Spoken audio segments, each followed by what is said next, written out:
Évangile selon Marc, chapitre 1. C'est ainsi qu'a commencé la bonne nouvelle de Jésus-Christ, le Fils de Dieu, selon ce qui est écrit dans le livre du prophète Ésaïe. Voici, j'envoie devant toi mon messager, qui préparera ton chemin. C'est la voix de celui qui crie dans le désert, préparez le chemin du Seigneur, aplanissez ses sentiers. Jean parut, baptisant dans le désert et prêchant le baptême de repentance pour le pardon des péchés. Tout le pays de Judée et tous les habitants de Jérusalem se rendaient auprès de lui, et confessant leurs péchés, ils se faisaient baptiser par lui dans les eaux du Jourdain. Jean avait un vêtement de poil de chameau et une ceinture de cuir autour des reins. Il se nourrissait de sauterelles et de miel sauvage. Il prêchait, disant « Il vient après moi, celui qui est plus puissant que moi. Et je ne suis pas digne de délier, en me baissant, la courroie de ses souliers. Moi, je vous ai baptisé d'eau. Lui, il vous baptisera du Saint-Esprit. » En ce temps-là, Jésus vint de Nazareth en Galilée, et il fut baptisé par Jean dans le Jourdain. Au moment où il sortait de l'eau, il vit les cieux s'ouvrir et l'Esprit descendre sur lui comme une colombe. Et une voix fit entendre des cieux ces paroles.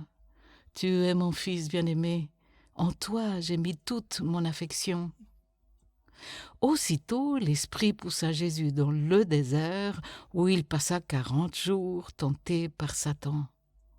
Il était avec les bêtes sauvages, et les anges le servaient. Après que Jean eut été livré, Jésus alla dans la Galilée prêchant l'évangile de Dieu. Il disait « Le temps est accompli et le royaume de Dieu est proche.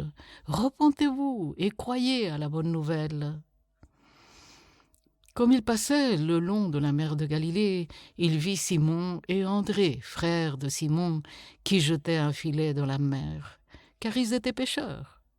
Jésus leur dit « Suivez-moi, et je vous ferai pêcheurs d'hommes. » Aussitôt ils laissèrent leur filet et le suivirent. Étant allé un peu plus loin, il vit Jacques, fils de Zébédée, et Jean, son frère, qui eux aussi étaient dans une barque et réparaient les filets. Aussitôt il les appela, et laissant leur père Zébédée dans la barque avec les ouvriers, ils le suivirent. Ils se rendirent à Capernaüm. Et le jour du Shabbat, Jésus entra d'abord dans la synagogue et il enseigna.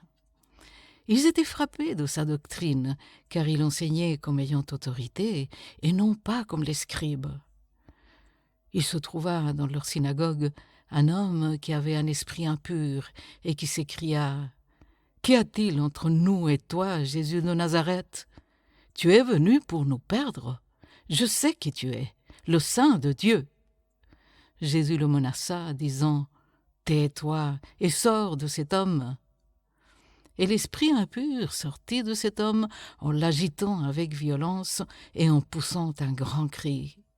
Tous furent saisis de stupéfaction, de sorte qu'ils se demandaient les uns aux autres « Qu'est-ce que ceci? Une nouvelle doctrine? Il commande avec autorité même les esprits impurs, et ils lui obéissent. » Et sa renommée se répandit aussitôt dans tous les lieux environnants de la Galilée. En sortant de la synagogue, ils se rendirent avec Jacques et Jean à la maison de Simon et d'André. La belle-mère de Simon était couchée, ayant la fièvre, et aussitôt on parla d'elle à Jésus. S'étant approché, il la fit lever en lui prenant la main, et à l'instant la fièvre la quitta. Puis elle les servit. Le soir, après le coucher du soleil, on lui amena tous les malades et les démoniaques, et toute la ville était rassemblée devant sa porte. Il guérit beaucoup de gens qui avaient diverses maladies. Il chassa aussi beaucoup de démons, et il ne permettait pas aux démons de parler, parce qu'il le connaissait. Vers le matin, pendant qu'il faisait encore très sombre, il se leva et sortit pour aller dans un lieu désert où il pria.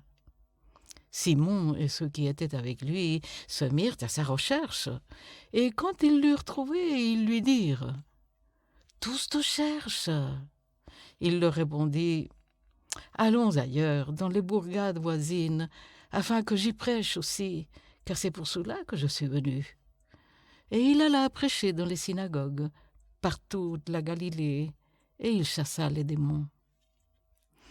Un lépreux vint à lui, et se jetant à genoux, il lui dit d'un ton suppliant « Si tu veux, tu peux me rendre pur. » Jésus, ému de compassion, étendit la main, le toucha et dit « Je le veux, sois pur. » Aussitôt la lèpre le quitta et il fut purifié. Jésus le renvoya sur le champ avec de sévères recommandations et lui dit « Garde-toi de rien dire à personne, mais va te montrer au sacrificateur et offre pour ta purification ce que Moïse a prescrit, afin que cela leur serve de témoignage. » Mais cet homme, s'en étant allé, se mit à publier ouvertement la chose et à la divulguer, de sorte que Jésus ne pouvait plus entrer publiquement dans une ville. Il se tenait dehors, dans les lieux déserts, et l'on venait à lui de toutes parts.